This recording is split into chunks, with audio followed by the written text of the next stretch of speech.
Spider-Man, the quick-witted boy genius with a heart of gold. What's not to love about this character? In this video, I'm going to unpack the wisdom and warning of Spider-Man's story and what it reveals about the public psyche. Spider-Man was my definitive hero as a boy, and still to this day he holds a special place in my heart. What was it that sucked me in? Well, I guess I felt close to him. Probably because he was perpetually introspecting, which brought me into his inner narrative. Also, the fact that he was a high schooler proposed the exciting concept of being a superhero while having to attend school. An idea that was endlessly compelling to my younger self. So much so that one afternoon I spent the entire recess trying to convince my friend that I was Spider-Man and fought crime during lunch. But looking at him now, I think what makes Spider-Man so particularly charming is his fresh perspective and hopeful mind. Despite being constantly faced with seemingly impossible challenges, he always has a creative spark that allows him to solve problems in an unexpected way. This brings to mind the archetype of the puer, which translates to the archetype of eternal youth, or the eternal child. An archetype is a universally shared human experience, and each one symbolizes a collection of behavioral traits. The puer archetype, like all archetypes, has a positive pole and a negative pole to it. On the positive pole, you have unbridled creativity.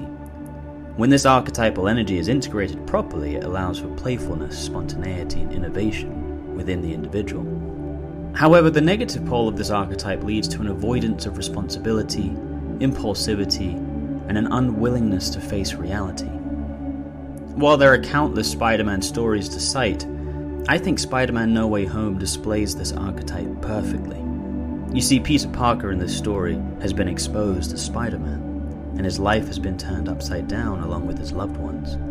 Him and his friends are rejected by the colleges they applied for, and he desperately wants to fix the problem. Not just for himself, but mostly for those closest to him. So he goes to Doctor Strange to fix this problem and make people forget that he's Spider-Man. He wants to change reality.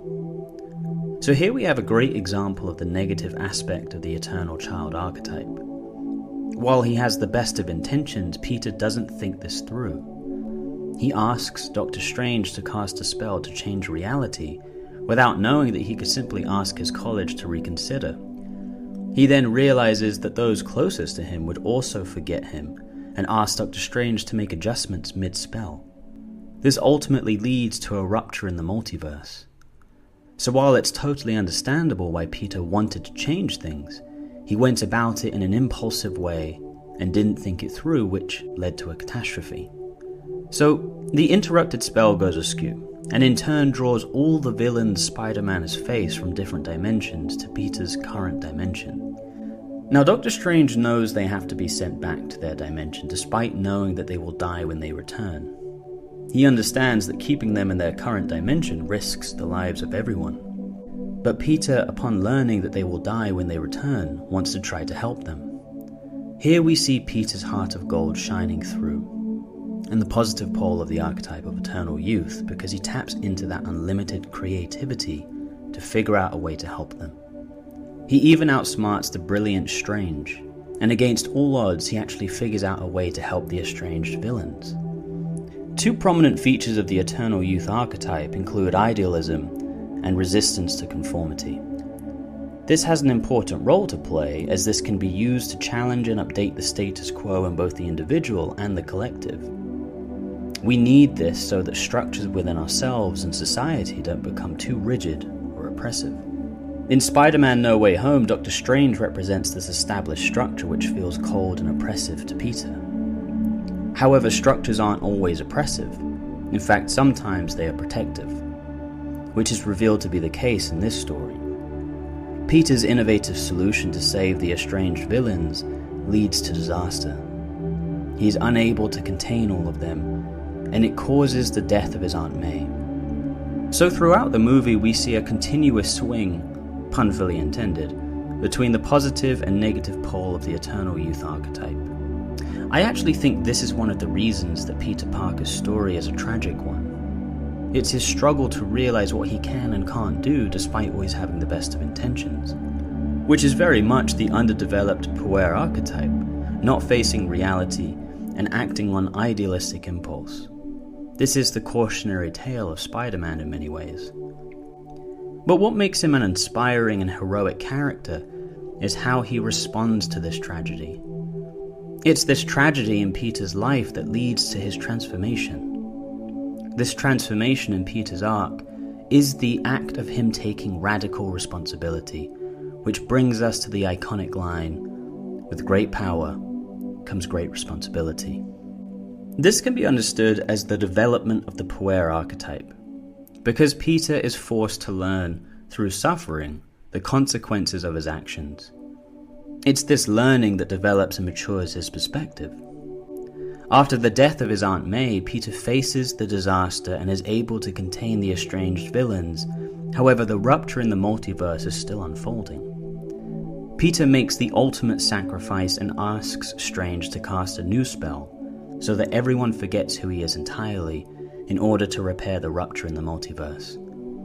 A tragic end, but a necessary one. This encapsulates Peter's integrating and adopting of responsibility, and thus the maturation of the puer archetype. Peter is now alone, but is a changed man. There is a gravity to him now. That gravity is an acceptance of reality, but he still has his creative and innovative spark, which we see with the customization of his own self-made suit and his final swing through the city. To me, this story demonstrates the journey and development of the puer archetype. It outlines the wisdom and warning of this archetype. It shows all its brilliant and creative potential, but if untethered and ungrounded, can lead to tragedy. Considering Spider-Man No Way Home grossed an enormous $1.91 billion worldwide, it clearly captured the collective psyche. This indicates that the puer archetype and its idealistic, innovative spirit is very alive in the collective, which is important because, as stated before, this is what allows the structure within ourselves and society to continue to evolve. But perhaps there is a knowing in the collective that if this spirit goes unchecked, it comes at a great price. In essence, this points to the necessity of developing and integrating the puer archetype.